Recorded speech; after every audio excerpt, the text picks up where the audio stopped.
Faire l'amour en droit relève de l'intimité de la vie privée.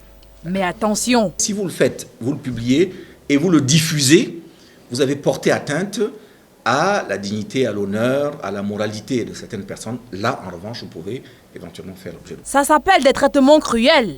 Les sextapes au Cameroun sont punis par la loi. La loi de 2010 sur la cybersécurité et la cybercriminalité, en son article 74, réprime de manière suffisamment violente ces différentes publications par des peines allant de 1 à 2 ans et des amendes suffisamment grandes qui sont de l'ordre de millions de francs. Cette même loi se veut précise sur les différentes personnes passibles de cette sanction.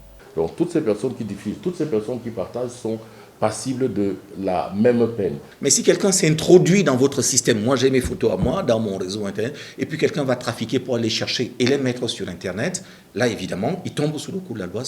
Entretenir des relations sexuelles en groupe et dans un domicile privé, comme c'était le cas récemment du côté de Douala, ne nécessite certes pas une autorisation préfectorale.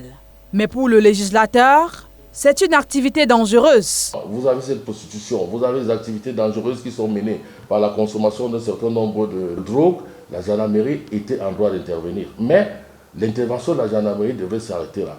Et peut-être même que la gendarmerie pouvait, pour avoir des preuves filmées, mais la publication, la diffusion de ces vidéos à travers les réseaux sociaux, c'est une faute lamentable. En supposant également que c'était des actes de prostitution, la loi condamne. Les dispositions de l'article 343 du Code pénal sont claires, qui punit de 6 à 5 ans toute personne qui se livre de manière habituelle à des actes sexuels moyennant rémunération. Avec la montée en puissance du phénomène de sextape au Cameroun, la Commission des droits de l'homme et des libertés du barreau prépare une série d'actions de répression de tels actes.